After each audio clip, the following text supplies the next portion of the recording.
Seated on the lands of the Wurundjeri people of the Kulin Nation, and pay my respects to elders past and present. I would also like to extend my respect to any Indigenous colleagues from around the world who are joining us today. My name is Fallon, and welcome back to day 2 of aimos 2021. It is my pleasure to introduce today's plenary speaker, Professor Sarah de Rijcke, who is Professor of Science, Technology and Innovation Studies and Scientific Director at the Centre for Science and Technology Studies at Leiden University, as well as the co-chair of the Research on Research Institute. Sarah will be delivering a lecture titled Responsible Research on Research in the 21st Century, A Bird's Eye View. Before I hand over to Sarah, who hopefully can share screen as required, a reminder that this session is being recorded and we should have plenty of time for questions, and I encourage you to put your questions in the chat box during the lecture as well. Over to you, Sarah. Thank you so much, Fallon. I think I can share my screen. I'm just double checking to see if you actually see the slides. Yes, great, absolutely. Thank you. Thank you so much for tuning in. What's your early morning? Most of the participants, although I saw some people from the Netherlands in the previous slot as well. What I'd like to do today is to provide a bird's eye view on what I think responsible research on research could look like in the 21st century. It's also a little bit of a call to action, maybe a little bit left field, but we'll see about that after the talk.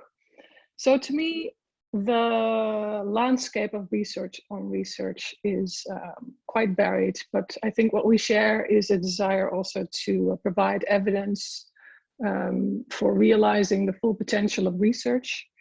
And we all realize, I guess, as well, that this is quite a challenging thing to do, seeing that we have a relatively scattered research landscape and also scattered policy landscape.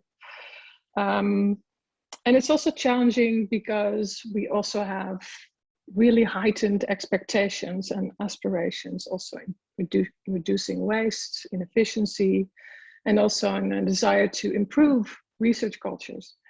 So I want to provide a call to action to work toward a better global understanding of the meaning and also the opportunities and challenges in research on research. And I like to do the following. So I'll share one slide about my own work and point of view. I think that is important for framing the rest of the talk. Then I will discuss the rise of what I label here research on research, and share some views on whether or not that's a new field. Discuss the case of meta-science in particular, and well, then the call to action also starts. Because I think it would be a time to move beyond some of the disputes that we're also seeing within the community, and to work together to provide an even more holistic and cross-sectoral research on research. So I guess this is a version of what I do. What we have here on the left is a project that I'm currently undertaking, funded by the European Research Council, in which me and a small team of researchers do research on the scientific developments in the field of ocean research. And we particularly look at how governance issues, specifically accountability measures and evaluation, how they play out in a field like ocean science, because we are very interested in learning more about the tensions and frictions that are imposed upon a field when they have multiple accountability regimes, as you could call them, going both from the point of view of an excellence regime, so wanting to be excellent, publishing in high impact journals, but also providing relevant tools and also measurements for industrial concerns, and also environmental concerns, so the saving the planet and providing data for instance, analyzing global warming. And these are very different accountability regimes, and we're trying to understand these better, and then also provide advice for policy, and also provide maybe suggestions for how to evaluate better. And I guess in all of these things you see here on the slides, this more interventionist approach to analyzing science is clear. So we're really trying with our work also to strengthen the science system. And you see the Leiden Manifesto in the middle, which we produced a couple of years ago with a couple of colleagues from research policy, scientometrics, and evaluation studies, to provide principles for proper use of metrics in the context of assessment. And the more recent development is with DORA. So we have a project that tries to develop a dashboard of good evaluation practices at institutions worldwide. And the final thing on the slide is the Research on Research Institute that Fallon also mentioned. I'm co-chairing. It's led by James Wilson, and we founded this together with well, Leiden University with us, Sheffield University, Digital Science, and the Wellcome Trust. And in that consortium, we work together with 17 international funders that also want to co-design research.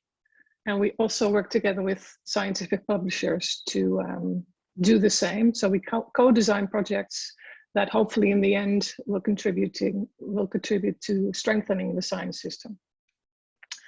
Now, I guess I've, up until a couple of years ago, identified mainly as an SCS researcher. But I guess all of this probably also makes me a meta researcher. We can argue about that. Some people do argue about that. What is, I think, interesting is to see that across the world, engagement is intensifying in debates about how research should be governed, how it should be funded, how it should be practiced and evaluated, and also how research systems and cultures can become more robust and also more open and inclusive and impactful. And you see that basically a growing army of researchers, and these come from very different disciplinary and methodological starting points, are now grappling with these types of questions, which is great and also very interesting. New centers are popping up. And meta science is also quite successful in attracting the attention of science journalists and also funders. Which is great and also brings about some challenges. And when we started the Research on Research Institute in 2019, one of the things that we tried to get a better handle on, or a very specific handle on, a scientometric handle on, is this particular research space. So who is doing research on research? There's a lot of labels and definitions floating around. And so what we did was we tried to use research on research here as not another field, but more as an umbrella term. So STS, not all STS research is maybe research on research in the way we interpret it here, but pockets of STS may deal with the kinds of topics and questions on how research is funded and practiced and evaluated. So we performed an initial study in 2019 based on the landscape of science produced by my colleagues Neesjan van Eck and Luda Radman. And that is a landscape of science that is based on dimensions data. They looked at 38.8 million publications from 1999 until 2018 with 1 billion citation links. And then they use their own Leiden algorithm for clustering publications based on citation links. And then you end up with around 2,900 clusters, and they each consist of at least 250 publications. So what you see here is a visualization of the network of citation links between clusters. And then we looked at who's doing research on research. So this was an initial study. We did more detailed analyses later, but I think already here it's really interesting to see how we could really clearly distinguish existing and emerging academic communities involved in research on research. So for this, we used an initial set of 345 manually selected research on research publications, which we then expanded upon based on citation links.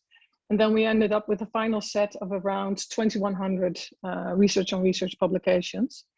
And well, I guess most of the fields are easy to recognize. So you see in red, social sciences and humanities, and the four most prominent and also the oldest ones are scientometrics and science and technology studies, innovation studies, and also higher education studies. And then we found the science of science type work mainly within a mathematics and computer science cluster, and the meta science work, for instance, on reproducibility in the behavioral and also the health and biomedical sciences. So then we went into a bit more detail. So we have a term map for research on research, and a term map is a two-dimensional map.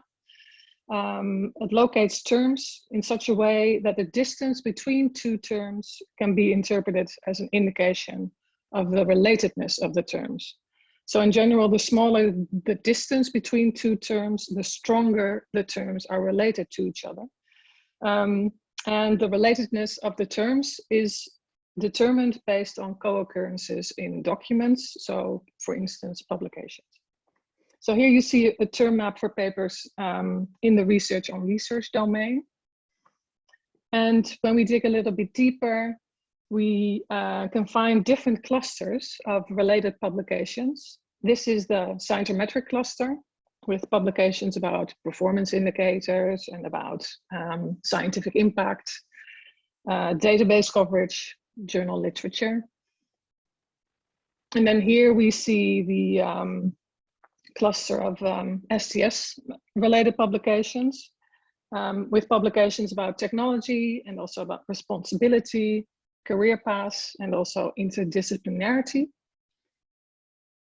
And then finally, this is all just to illustrate basically that we're dealing with subclusters of publications on closely related topics. So this is the meta-research cluster with publications on bias and also on meta-analysis, reproducibility, and intervention, for instance. I produced this timeline also to historicize a little bit. So I think what's funny here is to realize that I think the launch of the ISIS journal in History of Science was already in 1913. And we have a cluster of outlets and important publications around the 60s and early 70s, including Robert Merton's work and the launch of a couple of journals that are still very present in this landscape. And then more toward the right, you see the emergence of meta-research and meta-science, and also a couple of journals associated to more quantitative science studies. And yeah, what's interesting, I guess, to consider is that these different communities sometimes also have strong feelings for or against being together in this space. And this example, I think many of you recognize. So this was around the Meta-Science 2019 symposium. And at the same time, a conference at 4S was held. And on Twitter, there was some debate around the notion of a new discipline that was used in the call for the Meta-Science conference. So some STSers were a bit upset that they seem to now, for the first time, discover that there were also social dimensions of science. And it still sometimes happens that we see quite heated references back and forth. This is also a tweet that says, this paper is an excellent example of why SCS has made basically no useful contribution to solving the replication crisis. Thinking that these questions have not been extensively discussed just shows how little they know about what's going on. And I find this very fascinating also to observe. As a science studies scholar, I think we are all interested in science dynamics, and this we are part of ourselves, and it's fascinating to see some of the quite emotional responses back and forth. It's also something that I wanted to understand a bit better, and I wanted to share with you, because I think my call to action toward the end is also grounded in a desire to be more holistic and more generous toward each other to actually affect change. I think that's really necessary.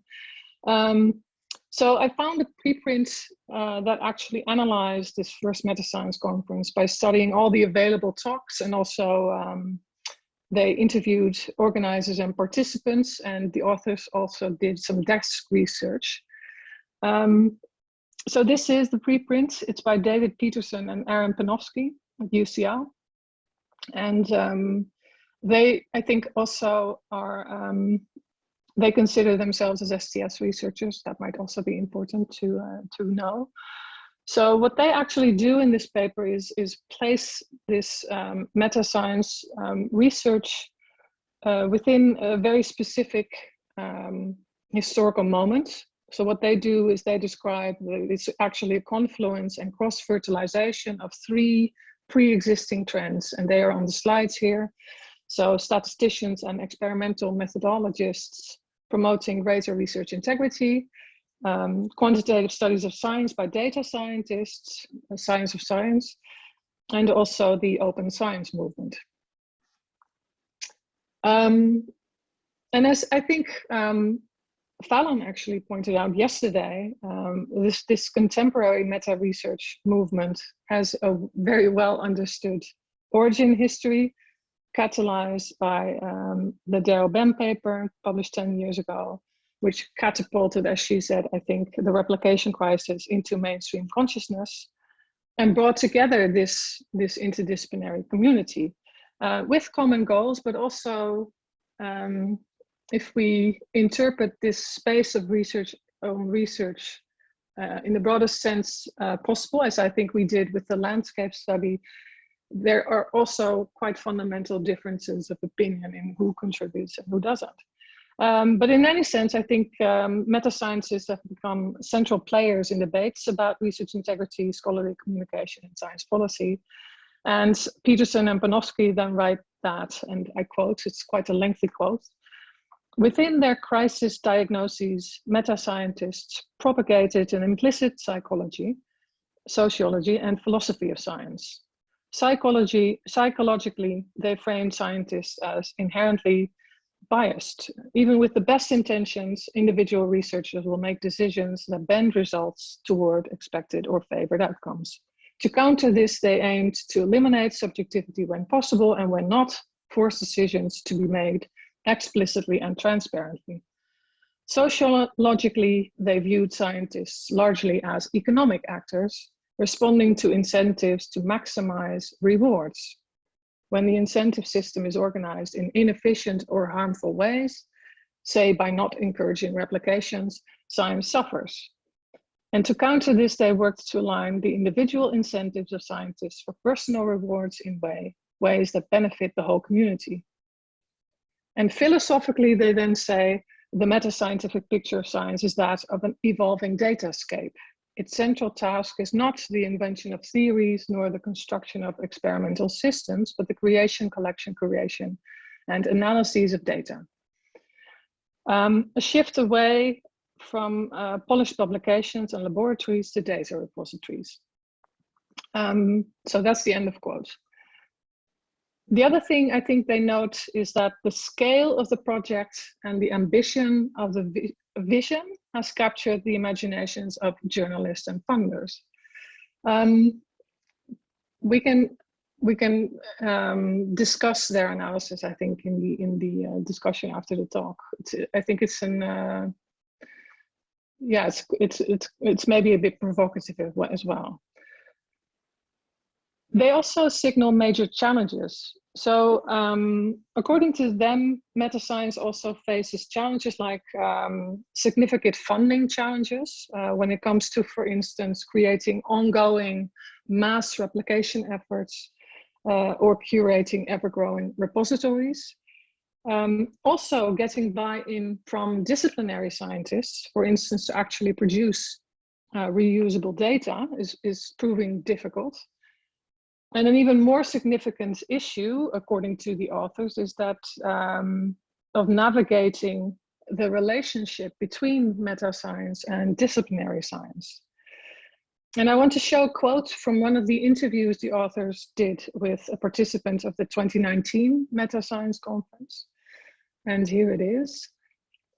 So they said, I think the way that the Meta-Science Symposium in Stanford was focused, it included people who looked at this or worked according to the same empirical cycle as each other. So you form a theory, you derive a hypothesis, you gather data, you test your prediction, you evaluate your findings, that kind of logic. And in the other conference, I think the FCS conference, where I was with all these different disciplines, that was already not agreed on, and whether there is one truth or whether that is subjective. Yeah, if you can't agree about these things, then it's really hard to come up with solutions about what will make science better, because you don't have the same idea of what would a better science look like. Now, I really find this very interesting, and I see also what the participant meant, and it's also maybe comfortable to have such a shared space where everyone agrees in principle on what's proper scientific conduct. But I also hope they're open to the difficult process of engagement when there's actual friction and where people do not necessarily share the same epistemic or even ontological concerns. That is, I think, one of the central and maybe useful findings of science studies, that there is not this one indivisible or unified science, but that the sciences are many and diverse and disunified, as Steve Shaping called it. So I think this unity idea, if it's still very present, I don't know, but I wonder if it's very productive. And I think I agree with the authors that there are some real issues with pursuing this philosophy of a unified science. So those are on the slides here, because when you see the unity of science and meta-science emerge together, the difficulties in uncovering the universal aspects of science are recapitulated in meta-science. And I was really happy to see actually that on today's conference program, you have a workshop on ways to think about academic disciplines. I think that workshop will also guide you through the literature about disciplines from 4 traditions in this space, including the sociology of professions and higher education studies. And that's, I think, really valuable exercise to undertake. Peterson and Panofsky's second point is that there's also a risk of creating an ongoing gulf, as they say, between meta-science and disciplinary science, when meta-scientists no longer come to meta-science through a discipline, but are raised intellectually with little knowledge and experience about how bench science or other forms of science are done. That's also something to consider maybe in what do we require of meta-researchers, and how do we train and educate early career researchers and socialize them into this field? Is it necessary to be grounded in a particular discipline, and what's the relevance of that? A third risk that they then outline in pursuing this philosophy of unified science is that meta-science might inadvertently end up further fragmenting science, an unintended consequence, by actually colliding into existing portions of scientific authority and academic freedom within these disciplines. That is also something that would be worth unpacking. So what does it mean when we start saying that reform should apply in certain contexts, and how do we take into account disciplinary traditions, norms, and values about what's considered quality. So yes, on the need for more holistic and cross-sectoral research on research. I guess meanwhile, the world of research is confronted with many radical changes, most recently due to the pandemic, obviously, but this came on top of other radical changes, including globalization, including commercialization, including technological change. We also witnessed the enormous expansion of the entire research endeavor. We count, I think, over 1.5 million papers per year only in Web of Science, and the coverage of that is not complete. And that was 500,000 20 years ago. Many mid-income countries have multiplied their publication output. And meanwhile, we also have at our disposal far more diverse and sophisticated set of indicators and analytic tools to analyze science system dynamics. And there's also a greater recognition of the value of integrating a wide range of methods and also combining these, which in turn, I guess, is also accompanied by a need for creating standards, shared standards, and also open international data, information, and knowledge infrastructures. And finally, we also witness an enhanced role for research and innovation in society. I guess also as a promissory source of economic and social expectations worldwide. So that's going on, but there's also at the same time distrust. Trust in science is no longer obvious, and facts are not what they used to be. So in our current moment, the urge to understand and also strengthen the science system is really urgent and also necessary. But this is also a call on all of us to show leadership across the landscape of research on research, be it personal leadership, disciplinary leadership, or leadership at a more meta level. We need to really focus on avoiding hubris, recognizing genuine novelty when there is genuine novelty, and also joining forces, because there's really this urgent need for a more holistic and cross-sectoral research on research. I will end my talk with outlining 3 priorities that will hopefully help us arrive at this better, more holistic version of ourselves. The first priority for me is to develop shared orientations. We've, I think, seen that the communities I showed at the beginning of this keynote have different histories. They also have different foci. They have a different framing of issues. And that is all really very valuable. But in addition to that, we also need shared orientations to existing problems and solutions, and also future problems and solutions. This is a very schematic representation. I guess my question would also be, what are shared concerns and orientations across the disciplines and thematic clusters? And what can be best addressed from within disciplines themselves? Think about the attention to within discipline meta-analysis and reproducibility. That's very important. It also is very important that it comes from within these disciplines, because it requires field level leadership and also community buy-in. And that can only occur from within. The second priority is to strive for methodological and social integrity.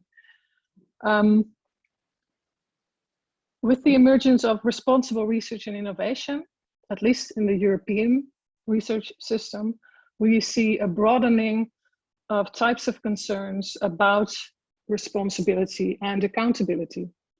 And the question is now not only whether research has been carried out correctly, but also whether it is reasonable that this research was carried out at all, and not other research, or whether the research question effectively contributes to a greater good than the production of publishable articles.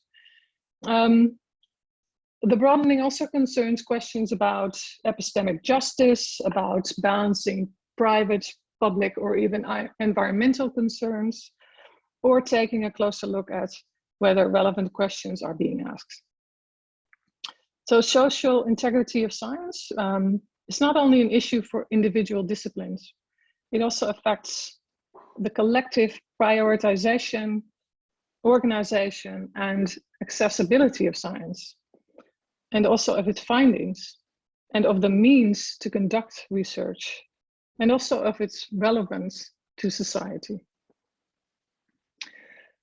Now, the third and final priority is the one that I colloquially, and it's a little bit of a pun, refer to here as the move from therapy to co-design. I would like us to consider taking reform into more directions than a focus on fixing flaws would afford. The rapidly changing landscape of the interactions between science and society and the social and political debate about science require interconnected and also broadly supported perspectives on the nature and value and the importance of scientific research. And these perspectives can also help shape better science policy. So I think we can do more to co-design desirable futures with other sectors, including the funders, including publishers, including academic institutions, by co-designing tools, methods, frameworks, and by providing both epistemically but also socially robust evidence for policymakers and society. And we can even maybe push ourselves a little bit beyond that and to consider other forms of reflections and co-design to strengthen the science system, including interactive teaching material. Some of you are already doing that. Maybe theater or apps or centers of transdisciplinary expertise. I want to leave you with a concluding thought. Now remember that landscape of research on research I showed you at the beginning. How are we going to treat this landscape? Are we considering it as a crowded marketplace, or maybe as a lively cocktail party, as James Wilson and I love to consider it? If only we could do this in person. So yes, this is a plea for the latter. A lively cocktail party embracing inherent heterogeneity of a more complex inter and transdisciplinary research on research landscape. Disciplines do not only exchange and value knowledge, but they also argue a lot about what is reasonable and what standards should be maintained, what is proper behavior, what are defensible interpretations or conclusions. But beyond the sport from within the distinct communities doing research on research, there's a danger of disjointed facts and contextlessness and also meaningless data at the aggregate level. And this all places very difficult demands on scientific integrity if it must function between these heterogeneous communities. And that is really hard work, but I think we need to do it. So the question for me is, what responsible research on research means in practice is a crucial challenge for the future. And I hope we're all on board with that. Thank you.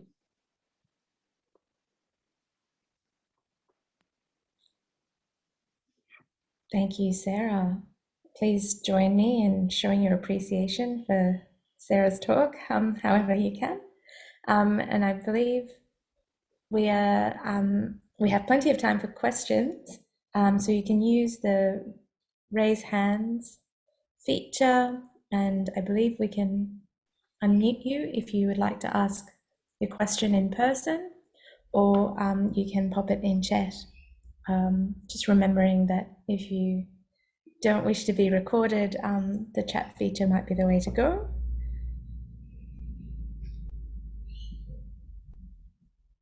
And while we wait for people to formulate their questions, I'm happy to kick off and ask you one, Sarah. I was struck by you saying that there's this need to develop shared orientations in a global landscape. And as someone who, has worked extensively in science policy settings, I'm wondering if you'd like to reflect a little bit on the challenges of when those shared orientations in a global landscape from a disciplinary or cross-disciplinary perspective meet the challenges of national boundaries and national priority settings, and what the implications of that are for the emergent meta-research community as they grapple with these futures and developing shared orientations.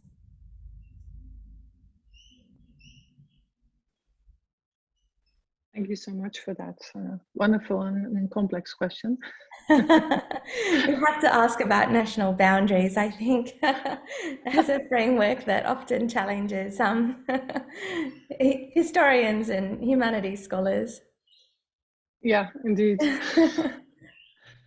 It's those types of challenges that I think we're very interested in tackling.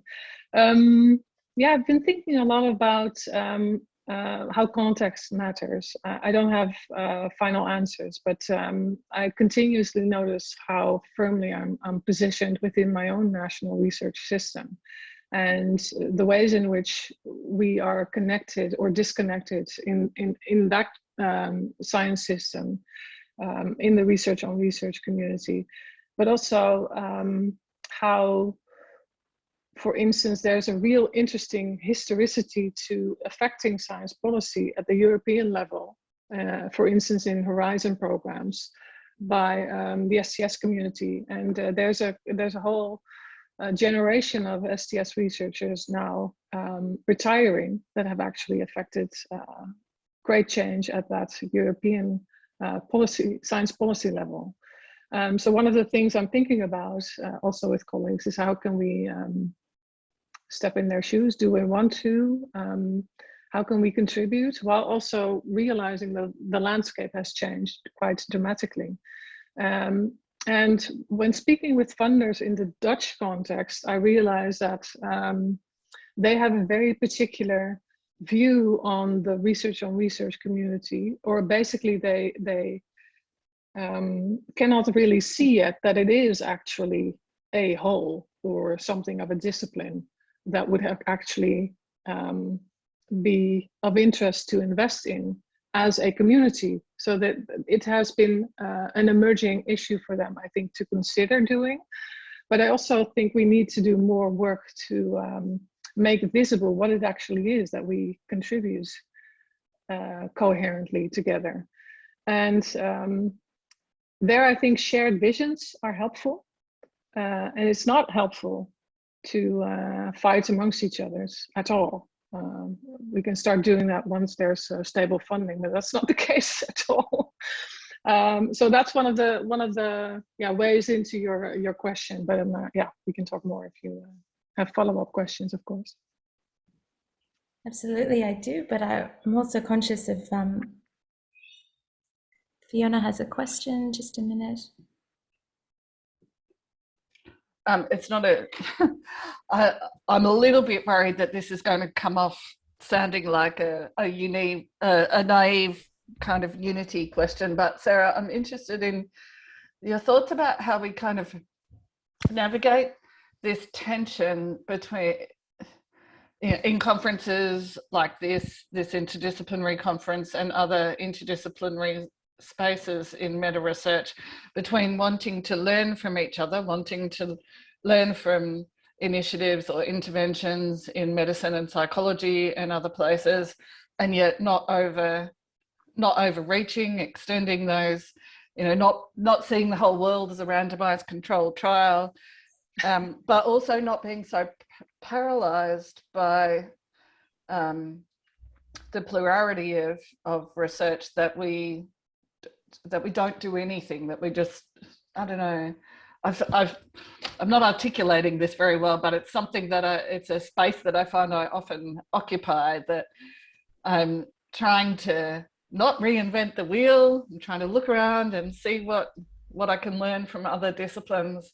And I'm very conscious of respecting other methodologies, but sometimes that's paralyzing, and you end up not being able to do anything because you're afraid it won't fit some very, specific, unique, perhaps, case.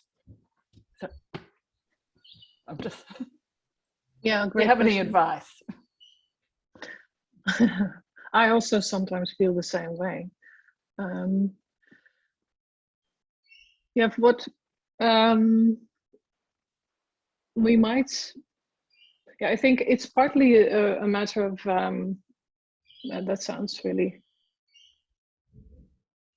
also a bit naive maybe, but it is really also to do with genuine curiosity and generosity, and wanted to learn more. I think that is one of the things, and for me what has worked best in these cases is to be very practical and workshopy, so to avoid like these really foundational discussions around what is or isn't robust or whatever, but just to work around a concrete issue of concern together and start small, and maybe to think about how to organize a little workshop around something, and to develop perspectives around that.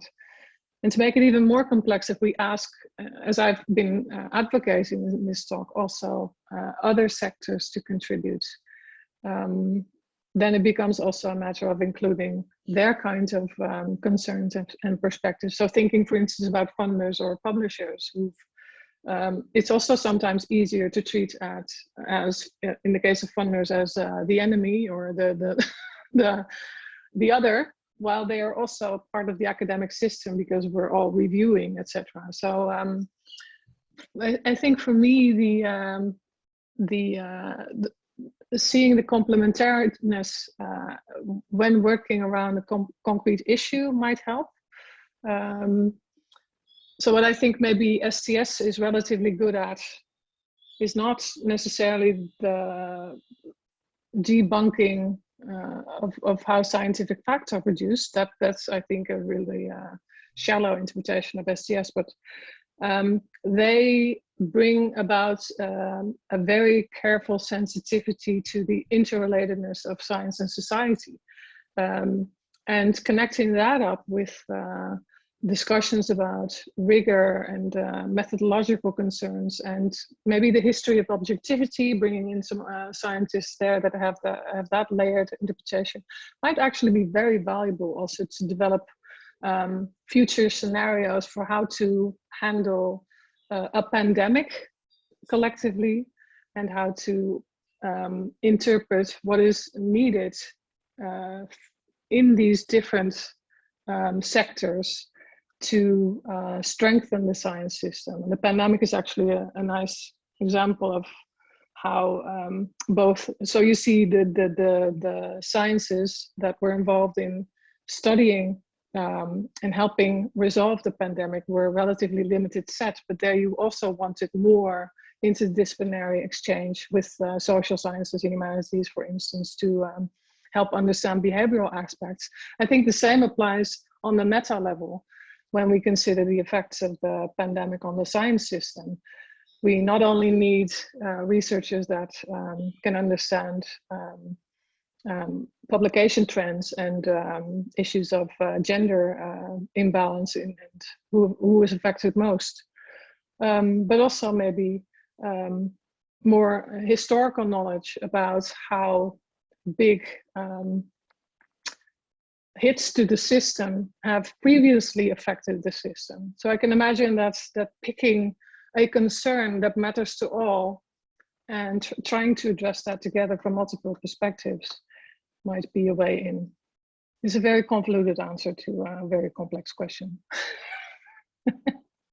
I believe we have another question from Dominique. Yes, hi, Sarah. Thanks very much for a really insightful talk. I was actually frantically taking screenshots of some of your slides, thinking, my gosh, I'm writing a proposal. This stuff is going to be so useful. Thank you. I guess this is a follow-up question to Fiona's question. I recently became aware of the FORT initiative in kind of higher education. So this stands for, let me pick, I always forget the acronym, but it's Framework for Open and Reproducible Research Training. And they have this model of open contributorship, which I was invited to participate in recently, and I thought it was fantastic. It was a really productive and collaborative experience. So they use kind of, remote working platforms like Slack, for example, to recruit people from a range of different fields with different expertises to contribute to these projects that are basically open for anyone to join and contribute to. And I guess my question is, do you see that potentially as a way forward in meta research in order to be more inclusive, seek out different perspectives, and ensure that we get input from people from across different disciplines who should be participating to these projects? Yeah, that's a very interesting idea. I guess what the one of the strengths of I don't know this particular initiative in detail, but I think one of the strengths of platforms and infrastructures that facilitate exchange like this is that they also indeed break barriers and they make it easier for people to contribute. And they also, I guess, flatten hierarchies and afford all kinds of ways of working that might actually help cross perceived boundaries. I'm thinking maybe some people with more years on them basically in the system might find it harder to remain open to other perspectives because you have a vested interest in a particular perspective. And one of the ways to maybe break those types of hierarchies and vested interest is through platforms that stress collaboration and equality in the types of contributions. So I think it's a very interesting suggestion. Yeah, thank you. Yeah, I guess the positive aspect that I see out of these things also is that you're not invited to contribute to a project. You can suggest yourself, right? It's open contributorship, and so if you feel like you have the right expertise or that you're interested in a particular question, you can join a project like that. And in a sense, it might be a way also for us in meta research to conduct these distributed experiments where I have an idea of something I might want to do in my field, but it's transdisciplinary and I can apply the same methods for data collection across fields to do a comparative study. I'm not quite sure who to reach out to in psychology or in biomedicine or something like that. And so having these open contributorship projects might be a great way to gather that person power to conduct these broader scale studies, I think. Yeah, sounds really good. Are you including this in your proposal? No, unfortunately. Oh, I mean, I think I've only recently become, aware of this. I think people in psychology might be more familiar with it, and definitely in education. But I think it's something that we should definitely consider, in either within AMOS or at least in general in meta research. I think it's a promising avenue for us to collaborate more closely. Anyways, thanks very much for your talk again. Thank you. We have a question from Andrew Miles. Andrew, I've just unmuted you. Oh, hey, thanks. So I don't know exactly how to phrase this, right? It's sort of been bumping around in my head for a long time now, and it got brought up again as we were talking about pulling in these multiple voices from different disciplines and, discussing together and trying to sort of figure out the path moving forward. And I mean, that sounds very reasonable to me. Most of the things I hear at this conference sound very reasonable to me. But the thing that I've been wrestling with, right, and I'd appreciate your thoughts on, is are there sort of inherent limits to what we can know given the sort of question that we're asking, right? And so the part of the reason I'm thinking along these lines is because, I think we're all familiar with the fact that, different disciplines get siloed and they end up sort of talking to other people in their discipline. And I think what often happens is that then that sort of gets translated up to these larger sort of bureaucratic structures as, well, people outside my field can't really evaluate what we're doing in our field because they're not familiar with our culture, with our methods, with the way that we go about doing research. And my concern is that people who are just talking to each other, what becomes sort of normatively established as high quality research in a given field might not in fact be high quality research, right? Like it could be that it's just sort of, like there's a challenge, right? Because on the one hand, you don't want to have people coming in from other fields and being like, your research is terrible. But on the other hand, it feels like there really are, as far as we know, certain ways of approaching certain types of questions that are more likely to give us valid answers. And so that's where that sort of led me, is to wonder, for instance, if we have a question about whether one thing causes another thing, are there certain types of questions along those lines that we simply cannot get as good of an answer to because, for instance, we can't use a randomized experiment? Like, is that something that we simply have to recognize, be upfront about, and accept? Anyway, that was really long. Go ahead. No, it's a really crucial and central question, I think. And here I think my STS training is going to show. I guess what I really have learned to see about about method and about quality and about how we define that is that there's context in which these indeed criteria differ. I think that is also what you're pointing out. But a question of, is there something maybe above and beyond the disciplines that will give us answers to everything, or that will give us final answers to everything we want to know? I'm not sure. So I think recognizing that there are limits to what disciplines themselves can do is one thing. And then I think it's also important to continue to recognize that there's specific epistemic communities or disciplines that have very specific notions of quality and excellence and how to do proper science. And we need to continue to take that into account, because one of the issues with not doing that is to think that we can impose criteria that go for one discipline on another discipline.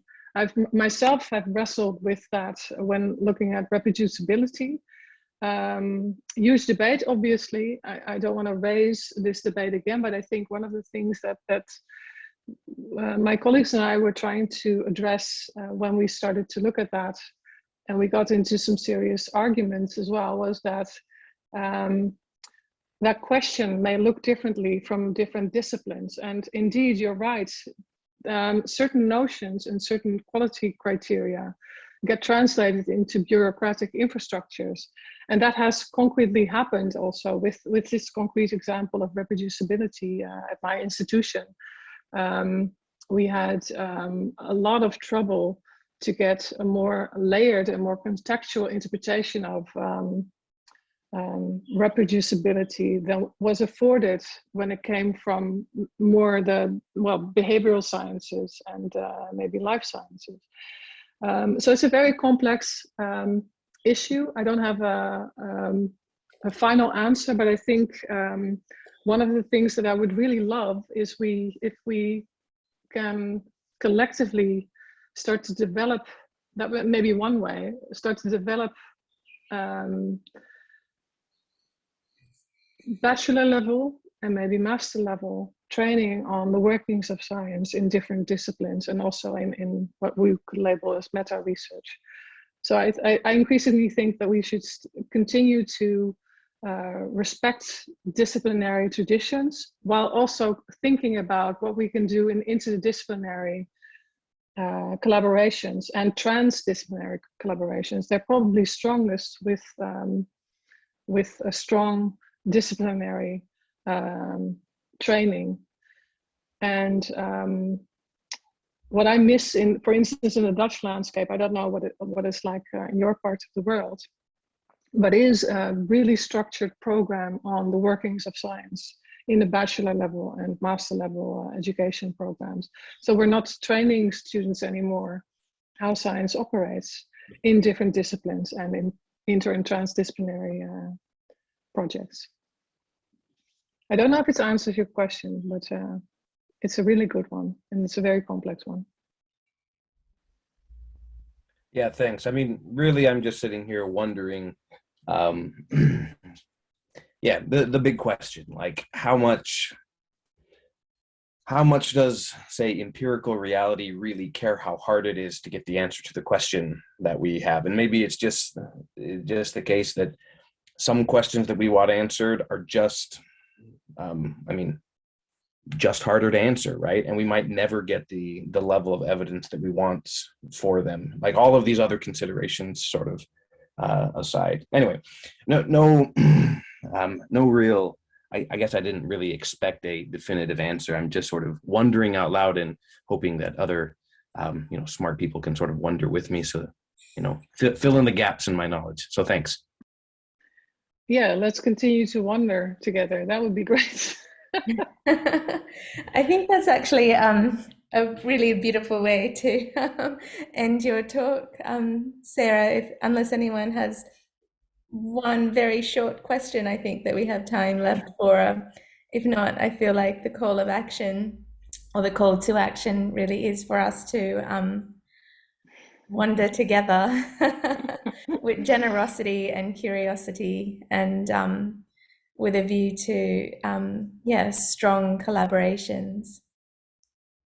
Yeah, that's really a really nice way to end this. I appreciate you listening in, and please feel free to contact me by email or on Twitter. Hopefully no hate tweets, that would be nice, but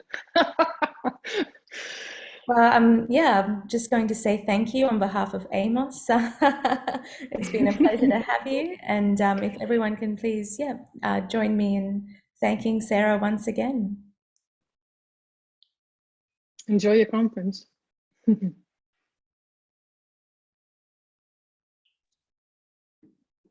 I believe Thank you, Sarah. Yes, thank you, Fallon. Do you want to say anything? I will give the host now to the next host. No, I was just going to ask who I need to hand over to. We will hand it over to Rose. So I'll make Rose host, and I'll leave.